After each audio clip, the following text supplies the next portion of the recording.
Shalom,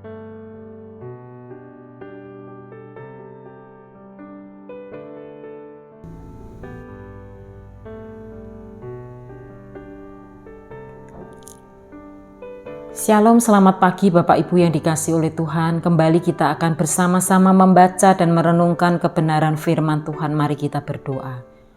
Tuhan, kami bersyukur untuk kehidupan yang masih Tuhan percayakan kepada kami. Pagi hari ini kami akan membaca dan merenungkan firman Tuhan. Tuhan, tolong kami agar kami boleh mengerti dan memahami kebenaran firman Tuhan. Di dalam nama Tuhan Yesus kami berdoa. Amin. Firman Tuhan diambil dari Ulangan 24 ayat 15-22 yang berbunyi demikian. Bayarlah upahnya pada hari yang sama sebelum matahari terbenam, karena dia miskin dan sangat mengharapkannya, sehingga dia akan berseru kepada Tuhan mengenai kamu, dan hal itu akan menjadi dosa bagimu. Jangan menghukum mati ayah karena perbuatan anak-anaknya, atau menghukum mati anak-anak karena perbuatan ayahnya. Setiap orang dihukum mati hanya karena dosanya sendiri. Janganlah kamu mengabaikan hak untuk orang asing atau yatim dan mengambil pakaian seorang janda sebagai jaminan. Ingatlah bahwa kamu dahulu adalah budak di Mesir, dan Tuhan Allahmu telah menebusmu dari sana. Oleh sebab itu, aku memerintahkan kepadamu untuk melakukan hal ini. Ketika kamu memanen di ladangmu dan lupa ternyata tertinggal seberkas di ladang, jangan kembali untuk mengambilnya, karena akan menjadi milik orang asing, anak yatim atau para janda. Dengan demikian Tuhan Allahmu akan memberkatimu dalam segala pekerjaan tanganmu.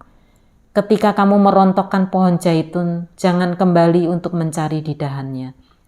Buah-buah yang kamu tinggalkan itu adalah bagian untuk orang asing, anak yatim dan para janda. Ketika kamu mengumpulkan buah anggur dari kebun anggurmu, janganlah kamu kembali memetiknya, karena itu adalah bagian untuk orang asing, anak yatim, dan para janda. Ingatlah bahwa dahulu kamu adalah budak di Mesir. Oleh sebab itu, aku memerintahkanmu untuk melakukan hal ini. Sampai di sana pembacaan firman Tuhan. Bapak Ibu, orang Israel dilarang membuat saudaranya menderita, meskipun itu karena gadaian. Apabila mengambil gadaian, jangan mengambil barang yang menjadi mata pencaharian utama orang tersebut, karena itu sama saja seperti membunuhnya. Kalaupun datang ke rumah, harus menunggu orang itu sendiri membawa barang gadaiannya. Jangan masuk apalagi menyita dari rumahnya. Apabila saudaranya itu miskin hendak menggadaikan pakaian yang dikenakannya, pakaian itu harus dikembalikan sore harinya. Bapak Ibu, orang Israel harus terus ingat kondisi mereka dahulu sebagai budak di Mesir. Mereka berada dalam tekanan bangsa asing. Karena itu mereka tidak boleh menekan sesamanya, apalagi menculik atau menjual saudaranya. Kejahatan semacam ini mendatangkan hukuman mati. Mereka harus berhati-hati dalam sikap dan perbuatan terhadap sesamanya dan mengingat penyakit kusta yang ditimpakan Tuhan atas Miriam. Bapak Ibu, ingatan sebagai budak juga mewajibkan mereka untuk tidak memeras pekerja harian yang miskin. Mereka harus segera membayar upahnya hari itu juga. Demikian juga mereka dilarang berbuat jahat terhadap orang asing, anak yatim dan janda. Bahkan harus meninggalkan hasil ladang dan panennya bagi mereka. Hal yang penting dalam teks ini tidak seperti aturan sebelumnya bahwa kesalahan ayah ditimpakan kepada keturunannya. Di sini ayah dan anak harus menanggung akibat dosanya masing-masing. Bapak Ibu, setiap orang percaya diingatkan untuk tidak melupakan masa lalunya yang menderita, bukan hanya dalam hal fisik, tetapi terbelenggu dalam dosa.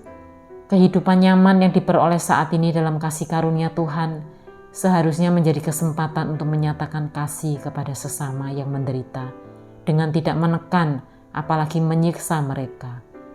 Mencukupkan diri terhadap apa yang sudah dimiliki dan rela berbagi akan menjadi suatu kesempatan untuk memelihara dan mengangkat kehidupan saudara kita yang berkekurangan. Amin. Mari kita berdoa. Bapa, kami bersyukur untuk firman-Mu yang mengingatkan kami untuk memperhatikan sesama kami yang tertekan, sesama kami yang berkekurangan. Karena kasih karunia Tuhan yang sudah begitu besar Engkau limpahkan kepada kami, kami pun mau menyatakan kasih karunia itu kepada sesama kami. Tuhan tolong kami dan Tuhan mampukan kami untuk melakukan kebenaran firman-Mu. Di dalam nama Tuhan Yesus kami berdoa. Amin.